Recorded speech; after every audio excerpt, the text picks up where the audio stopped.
Youth theatre, drama club, or even just a school assembly. It's all creative and it's all theatre, but what role does it play in not just shaping us as performers, but us as people? Welcome to our official NYMT podcast series, Open House, the podcast that brings you insight and inspiration from a whole host of incredible guests and friends of NYMT and the world of theatre in celebration of our 50th anniversary. Can you believe it? Our 50th anniversary, over 50 years of National Youth Music Theatre. And you can find out even more about our 2026 season on the socials at NYMT UK or online, nymt.org.uk. So, without further ado, it gives me great pleasure to introduce our co-host for today's episode and an NYMT Young Company member herself, having done no less than 9 NYMT productions. Yes, 9. Please welcome Abbie Palliser Kehoe. Abbie, welcome. Hi. How are you? Hello. I'm really good. How are you? Fabulous. I'm really well, thank you. Thank you so much for joining us. It's so No, exciting to happy to have you be here. here. I mean, 9 NYMT shows. That is absolutely Yeah, well, my extraordinary. my first year was the 40th anniversary.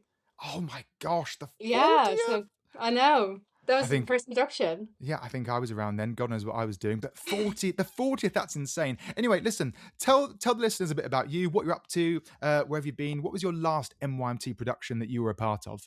So in the 2025 season, I was in Talk Everlasting at the Birmingham Hippodrome.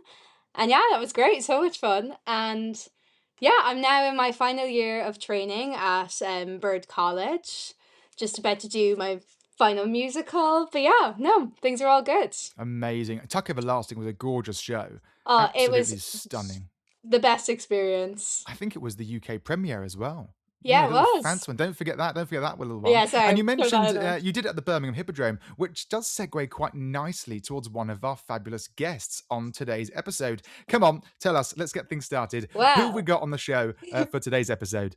on this episode, we have Craig Randle, who is the education manager at the Birmingham Hippodrome. And we also have Matt Hawksworth, who is the head of children and young people's programme at Chichester Festival Theatre. And they're on today to just have a little chat about regional youth theatre. Fabulous. I cannot wait to meet them. There is so much to deep dive into. Youth theatre is so important, and I cannot think of two people that are more informed to tell us all about it from their two respective venues. This is Open House, and this is our NYMT podcast.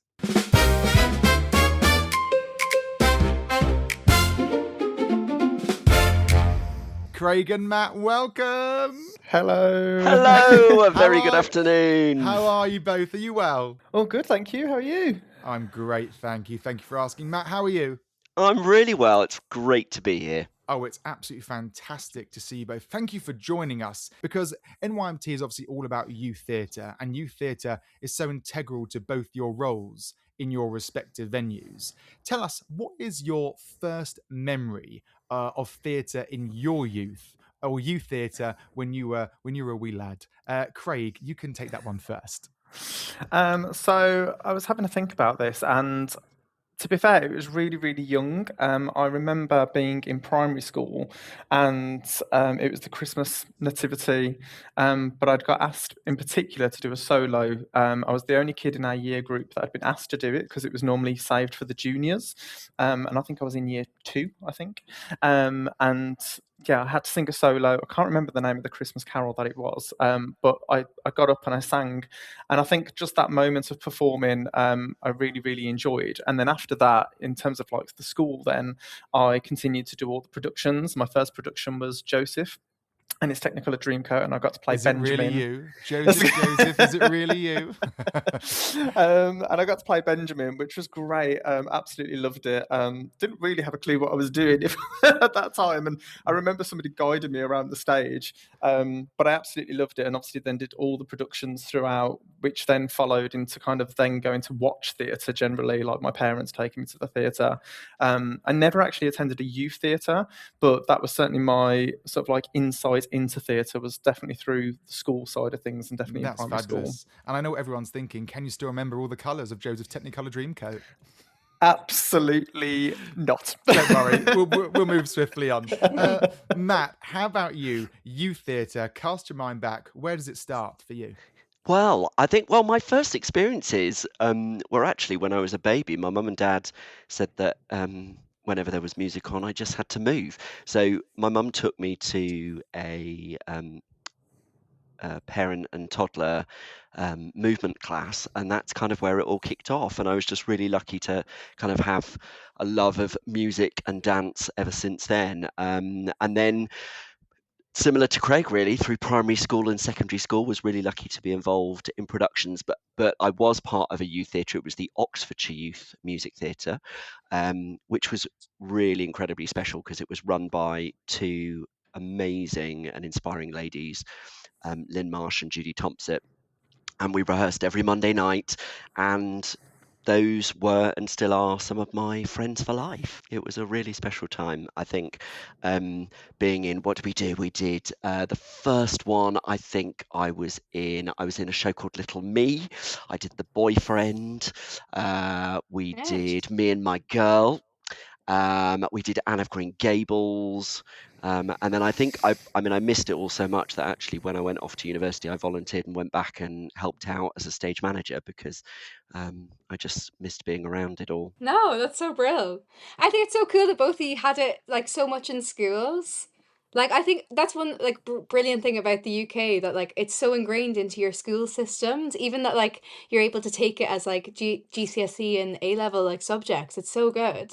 I think looking back and being like quite reflective on that, I think just looking back at my primary school, like we sang every single day, like in assemblies and things like that. And we had a pianist teacher and a guitar teacher, and they literally were playing all the time. And obviously they then kind of formed the band, as I said, when we came to do like the school productions. But yeah, it was very much kind of ingrained from a very early age, singing, as I said, in school, like school assemblies, but then aside from that as well. And I think, Craig, you mentioned that when you were at school, you actually weren't part of a youth theatre, but then now look at you, such an integral role into youth theatre at the Birmingham Hippodrome. What was your awareness of perhaps youth theatre in the local area when you were growing up? Or perhaps was it just something that wasn't on your radar? Do you know what? Being completely honest, it wasn't on my radar. And I think, again, growing up, I don't think actually people knew kind of much about, I say, drama in general, but in terms of like, I knew nothing about sort of like drama schools either, in terms of like London and things like that. Nobody kind of guided me that way. People used to say you're a good performer and you can go somewhere, but they would never kind of say where. Now in my kind of like local area back home, I know of youth theatres, but certainly at the time of me growing up, never knew where to go to kind of to develop even more so, and outside of the kind of like the home area, going wider into Birmingham, I just didn't know them at all. And I think for Matt as well, I mean, you obviously were part of a youth theatre when you were younger, but again, being aware of it, how did you find out of that youth theatre at that early age? Yeah, it was word of mouth, really, and as Craig said, my parents weren't from an artistic background, so it was all about word of mouth and being connected to the community, really. And so it was from kids that were chatting at school, other youth groups, and then it was something that there was a real buzz about, and you could really tell that people felt at home and safe, and there was a lot of fun to be had, and that side of things was just as important, I think, as the skills that we were learning. That sense of belonging, I think, was really important, and that's more important than ever for young people. No, and I was watching some of the promo videos for like the youth theatre groups in Birmingham and in Chichester Festival Theatre, and in the video for I think it's CFYT, isn't it? That's absolutely right. Yeah, CFYT. So in the video 10 points to Gryffindor. Yeah, thank you. There was like a little lad, and he was like talking about it. He said, it just makes me look on the bright side of things, and my heart actually melted, because that's like the most like gorgeous like statement, or like not promo, but like kind of summary of like what it can do for people.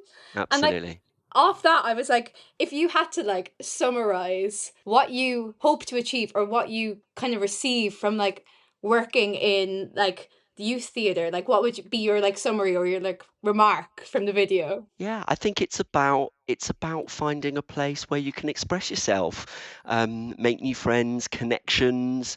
You can learn from unbelievably talented people at like in grassroots level, which is why I think youth theatre is so key. And it's where personalities really begin to blossom and come out. And young people are just the best. They have all the ideas, all the creativity, and all the imagination. Yeah, that little lad is very special. Yeah, it Yeah. is. It's a gorgeous advert. Craig, if there's someone at home listening thinking, do you know what? I'd love to be part of a youth theatre, but I just don't know where to start. How can I get involved? Where would I find it? Maybe they're in Chichester, maybe they're in Birmingham, maybe they're in Newcastle. Where would you say is the best place to start when it comes to finding and getting in touch with your youth theatre? I think now it would absolutely be sort of like go to your local theatre's website and kind of look for their educational offer or outreach offer or participation offer. And obviously, different theatres will call it different things. So for us at the Birmingham Hippodrome, we've got a whole page that is around Hippodrome youth theatres, and we've got several at the theatre now. So we've got a musicals youth theatre, which is made up of a junior and a senior group. We've got a drama youth theatre, and then we've also got an SEN youth theatre as well. So we've got 4 in total now at the Hippodrome. But definitely it's about kind of like just doing the research, finding out Google, go onto the website and, type in local drama youth theatres in the area, or as I said, if it's in the city, look at those theatres and see what the organisations are offering, because they will be offering something. It's just about kind of like finding out that work and researching to get involved, and then literally sign up or email and get involved. And don't be, one of the things that I keep saying to a lot of people recently is just don't be scared to email. And just, say you're interested or you just want more information about it. You don't have to sign up there and then on the dot, but you can find out more information about it. So absolutely, just do that research, go on those websites. Or, as I said, if you're in the city of where that theatre is, pop in, go and see them, speak to somebody. I was going to ask that. If I'm not on email, who's the best person when I walk into a theatre to ask to speak to? Who's going to be the person that's going to be able to help me find out more about the local youth theatre in a typical venue? Who would that be? So for us, it would be either our education or our participation team. So our participation team look after the youth theatres. They hold that space. But equally, if somebody went in and was like, can I speak to someone either in your education or participation team, even someone in the education team would be able to point them in the right direction, would be able to provide them with the information. So I think that kind of umbrella department will always know who to kind of put them in touch with. And even if those people aren't in on the day, it's, leave your details for someone at maybe stage door or at the reception, and that always gets passed on to us. The amount of emails that I've had passed on a piece of paper to be like, these persons come in, can you kind of reach out to them? And we absolutely will reach out to them to kind of acknowledge that we've received something and what are they wanting to find out more about. So yeah, that's great. And I think for Matt, you ended up in youth theatre now, but I know that there was a journey. You weren't always in youth theatre. You started in youth theatre when you were young, and now, of course, you're head of education and working in Chichester. But you've been a performer yourself. You've been a choreographer. You even choreographed me in my first NYMT musical in 2009. Thanks for reminding me, David. You got me through my Yes, I first did. ever dance audition. And I have to say, when you talk about people in youth theatre being inspirational in young people and their careers, I looked at Matt as someone who was absolutely hugely inspirational for me as a young performer, and someone that I looked up to and was really supportive in that safe space. And I know, Craig, you mentioned that. But Matt, tell us, how did you go through all those different stages of your career? Tell us a little bit about them, maybe the highs, the lows, and how you ended up in the world of youth theatre at Chichester. Absolutely. Well, firstly, David, that was very sweet of you to say. And I think because it's about connections, isn't it? It's about creating memories through the stories that we tell on and off stage. I think that's what's really important. I didn't know what I wanted to do when I left school. Even though youth theatre was part of my life, I wasn't quite ready. didn't have the confidence, I don't think. And I also say that to young people, that you will find your own pathway, and sometimes it takes time, and we have to take the knocks as well, because we have to be really pragmatic that a life in the theatre industry can be tough and challenging. So it's about building up that natural resilience. So for me, I went off to university and I actually did a languages degree, and I had 4 of the best years of my life. And I grew up, I moved away to a big city, I got to travel, which was fantastic. But all the while, I was kind of still taking dance classes. I was still very much involved in the musical society at the university. And then afterwards, I was very fortunate to get a place at Mount View, where I studied. And then, I worked for the best part of 10 years as an actor. And then out of that, particularly being a dance captain on shows and projects, I was asked to lead workshops. And I just really loved it. I loved giving back. And I always say to my team of practitioners that it's about passing the baton on. And I just got a real kick and a thrill out of other young people's brilliance and their creativity that they brought to the room. So that really started to build, and then I was asked to go into schools to deliver workshops, and so that's kind of how over the years that I built my CV. And then I taught in a secondary school for 5.5 years, which was really special, and so to see the inside of things. And as Abbie was alluding to, the importance of all of the teachers in all subjects as well, and how you can link up across the subjects. And then from there, I moved to work for what we call a national portfolio organisation, which is supported by the Arts Council. So I worked for a dance theatre company, which was magical, and had 3 really special years there before I found the dream job in Chichester.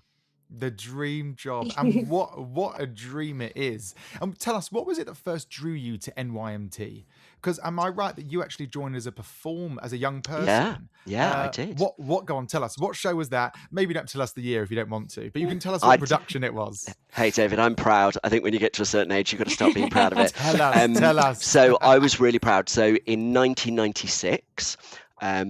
I was cast in a beautiful new production called Creation, and this is one of the things that I think NYMT does so well, is new work and developing new work.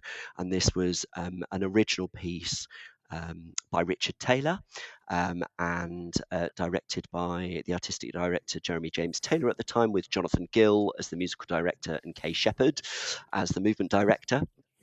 And we workshopped this piece, and it was unbelievable. We took it into cathedrals, and so we had a cast of performers alongside a choir and a massive orchestra, and we toured that. And then I went on to do, what else did I did Into the Woods. I then went back to Creation for a national tour, and then I did Oklahoma, which we were really fortunate enough to get to do in the West End and on tour and in Northern Ireland, which was magic. Nearly rivaling Abbie's 9, right, Abbie? It was a long time. It was a long time, but very grateful. Craig, correct me if I'm wrong, but you, like, I don't know if you've ever done NYMT, but you definitely were around it a lot this summer with it being set in I was, yeah. Birmingham. And like, I don't know what was your experience, or like what was your experience of like being, maybe even witnessing NYMT on the outside, like of like witnessing like people coming to see the show or stuff like that? I think certainly from you guys, your perspective, the performers, I just always think like what an incredible opportunity it is. You know, for you guys to be able to work in a live working theatre, and get to know like how things happen, those stop starts that happen in tech rehearsals, and the kind of the blocking and things like that, is, I think it's just a brilliant opportunity that gets brought to life and enriched so much more, and infuses you all as performers as well. And I just remember sort of like looking, and I get to see quite a lot of youth theatre productions in the Hippodrome, and I just think that's always it is always a bit of a hard slog when you're going through tech rehearsals and things like that. But I just think ultimately the opportunity that you are getting is absolutely incredible, and to then almost see that process through as well, and because you get to see that process from auditioning for those parts, and then you're rehearsing outside of the theatre to then move into the theatre, and that theatre becoming your home as well for that period of time that you're with us, is brilliant. And yeah, just then from an audience perspective, I think just seeing the audience's reactions, and particularly to shows that they might not necessarily have seen before. So Tuck Everlasting in particular, like I know I was genuinely excited about Tuck Everlasting because it was something that I knew the story, I knew the music, but as David said earlier, it had its British premiere with you guys, and I was so excited to kind of see it brought to life. So I think for audiences to kind of like see those pieces of work as well, and new pieces or pieces that have been out there for a while, but they might have not been heard of for a while. They've been kind of tucked away, but it's about reigniting them again. Carousel, another absolute classic, brought to life, particularly in Birmingham outdoors last year, which was incredible. I just think it's just a brilliant opportunity for you guys to be a part of that, and also just to work with professionals that are in the industry. And and that's not just the direct team that you closely work with, your choreographers, your directors. It is all of the technical people, it is all the costume designers and the set designers, and being around those people and just hearing those conversations or being part of those conversations. It opens those so many doors to where you might want to progress into, like, because you may have a love for performing, but you've also got a passion for costume. And obviously then if you're kind of like closely working with someone, you can have those conversations, and again, it just opens those doors. And I think that's so true. So true. You're talking about all these different opportunities, and I think so many youth theatres now have that offering available. If you have a passion for theatre, there's different strands, there's different areas, like you mentioned, Craig: costume, sound, lighting, stage management, performing. The opportunities are so vast. And I know at NYMT as well, there's those courses that run throughout the summer that are also available for people with those different interests. But I think what we do at NYMT in Easter and summer is amazing, but there's nothing better for us when we work with young people in those school holidays, but then all year round they're engaging with a local youth theatre. I think that's really so important, and it can really, it's like I touched on at the start, it can actually shape an individual as a person. You might not necessarily see yourself going on to a career on the stage or in the theatre, but those skills that you can learn in youth theatre, they can be so important to next stages in life. Tell us more about those, or experiences, or individuals that you've witnessed in your youth theatre. Matt, you go first. Yeah, absolutely. I think it's, like you say, it's so special to see what young people go on to achieve.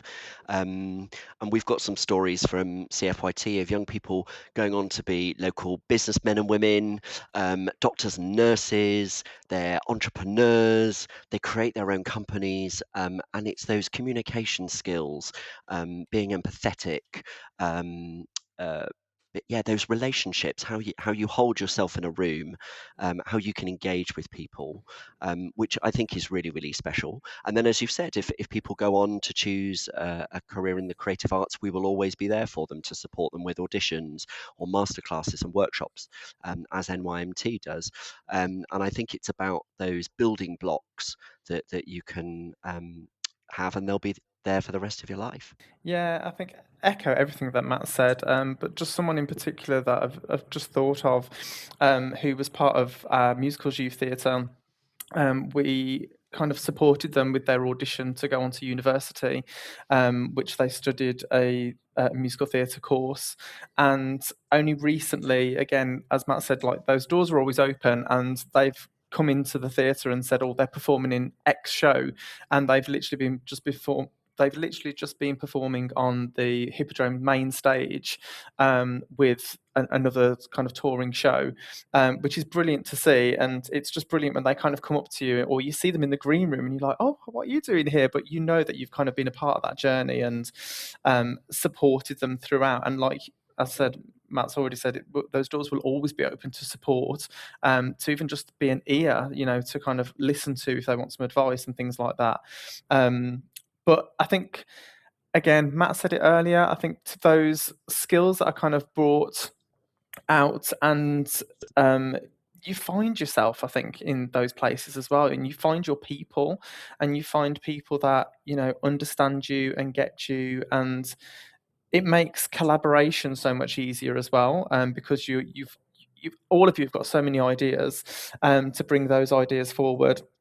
And I just think it's just a really nice environment to kind of be with people that kind of get the arts, get theatre, and get you as well. And like, you know, it's sometimes the arts can be seen as like, oh, it's, you know, it's not sports, or it's not, you know, all of the sort of higher rated professions maybe, and sometimes it can feel like a bit of a world that is lost. But I think when you get into those areas of work and those environments, it's powerful. It's really powerful. Do you think it's accessible enough? I'd like to think so. I think we certainly here at the Hippodrome, we have bursaries that are available for people that can't afford to pay the full membership, and we don't audition either for our youth theatres. So we try to make it as accessible as possible. And again, that's as well as the bursaries to support getting onto the courses. It's to support with travel as well where possible. So I'd like to think that from our end, but I said we certainly make it as accessible as possible, as I'm sure, Matt, you're probably the same over in Chichester. Matt, what do you guys do at Chichester to help keep it as accessible as possible? Absolutely. We have a real duty. We're really fortunate to have amazing facilities and wonderful, loyal audiences, but we always need to do more to open those doors and break down the barriers. So similarly to the Hippodrome, we will offer bursary places.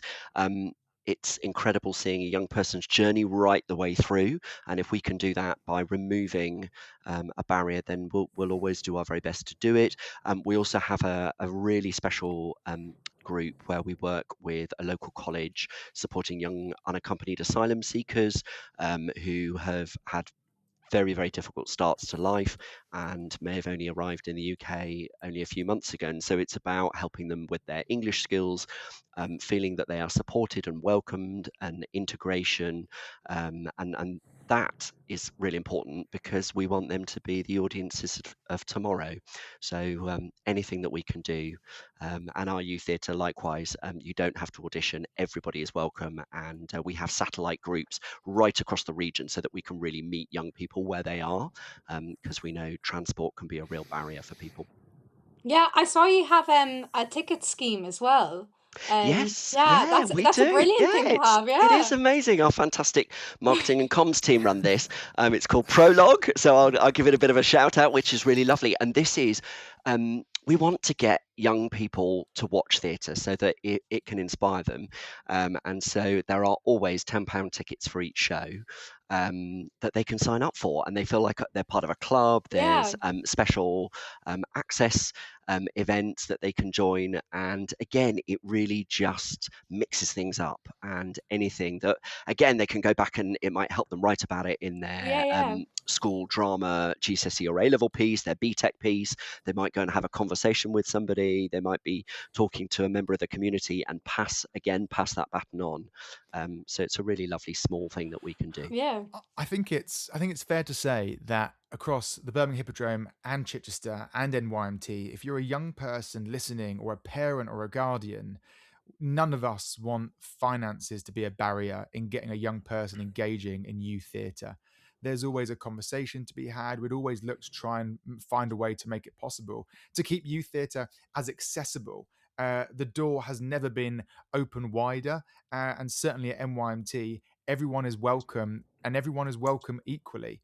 I can't believe it. We are approaching the end of this absolutely glorious episode. I just want to go out into the world and do a youth theatre with everyone. Come join the circus. Come join the theatre. I feel so inspired. It warms my heart.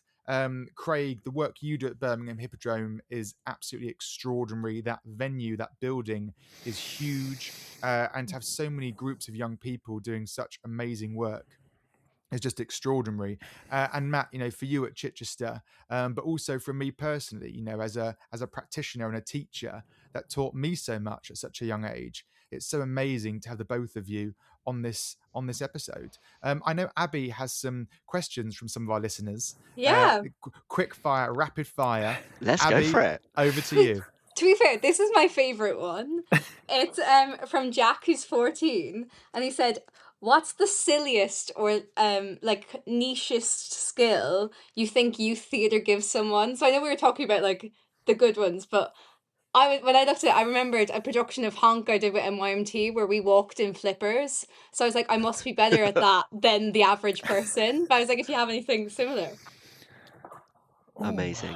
Oh, it's a really good question, Jack. I'm going to kind of turn the question back on him. I think it's the ability to be silly and be Yeah. playful. We want adults to have more of that in their lives as well. And so I think it's that creativity that we see in babies and toddlers, and that young people just have innately, comedy and humor. I think it's about that and not taking Yeah. yourself too seriously, because there's plenty of opportunities and moments for that. But I think that joy, that total sunshine joy, is magic for me. Craig, anything? No, do you know what? I absolutely agree. I'm going to steal Matt's answer there. I absolutely agree with him. I think it's just about having that space to be playful and, you know, especially if you're sort of like 11, 12, 13, you know, still quite young to still have those childlike abilities and, you know, to have fun and to be silly, put on silly voices, experiment with voices when you're playing different characters and things like that. So yeah, just having, just be fun, be silly, be whatever that character needs to, whatever you need to bring to that character, and just go with it and enjoy it and embrace it. No, I was talking to my flatmate Annabelle, who also did NYMT, about it, and her answer really made me laugh. But she was saying, like, if you put a group of like average people, like everyone just from like the street, in a game of Splat, she's certain she would win, and that made me laugh. Everyone loves a game of Splat. We love a Splat. We love a I Splat. think we've got time for 2 more questions. We were talking earlier about like jobs in theatre that aren't necessarily performing. But like we talked about it a small bit, but like could you expand on like what both of the youth theatres do in like promoting jobs in theatre? Yeah, absolutely, Abbie. Well, I'll dive in. We're really fortunate to have a technical youth theatre, and they are fundamental to our work, as I know backstage and production elements are to NYMT, because not everybody wants to be front and centre, nor should they. And so those skills to make props, design and make costumes, do wigs, hair, and makeup, be involved in stage management, all of those things are wonderful. And they take a lot of hard work and commitment. So anything we can do to champion those, and again, knock on doors, go and ask to be involved. I think that's really important. And then I guess the other thing that I'll just cram in also, I think, is the importance, as you get a little bit older, is for apprenticeships and traineeships, because not everybody wants to go to uni or straight into work, but they're a really fantastic real world lived experience opportunity to go and get those skills, and then you could go on and become a producer or an accountant for finance, or you could go and work in marketing or fundraising, and I think they're great routes into. Definitely, I think I agree with Matt. You've hit the nail on the head there with technical theatre course. That's something I am wanting to do and have been wanting to do for so long, so I might be knocking on your door.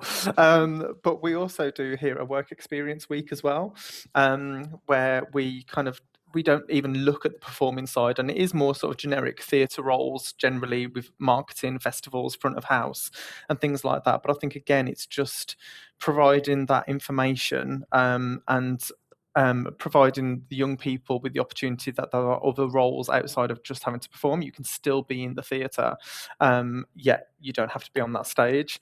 But also, I know within our youth theatres as well, they have, like I said earlier, they have a very much collaborative approach, and, you know, they put forward their ideas for what they want for lighting and what they want for set and things like that. So it's there, it's very much embedded, and their ideas are heard loud and proud. No, that's so good, because like I don't think you'd necessarily know that those are jobs that like exist in the world if you weren't like exposed to them. Like even with like I have so many friends who've done the CPP program at NYMT and done assistant directing or like costume and stuff. Like, Yeah. and I like it's always been such a helpful experience for them. Absolutely, Abby. It blows my mind that so many people in the industry started off in NYMT stage management. Yeah. I was really lucky to have a lot of friends way back, and I'm godfather to some of their children. It's crazy, we're that old, but they are such highly skilled experts, and that's what they learned from NYMT and summer courses and drama schools and their regional theatres, their local grassroots youth theatres, just getting involved and getting stuck in, and they're some of the best in the business.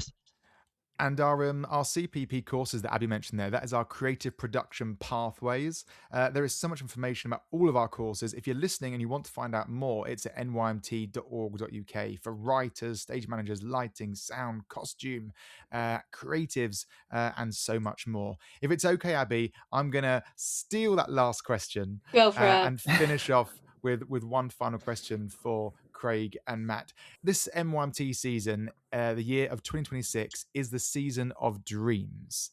And the question for you two is, what is one dream of yours? And I'm going to hand over to Craig to go first.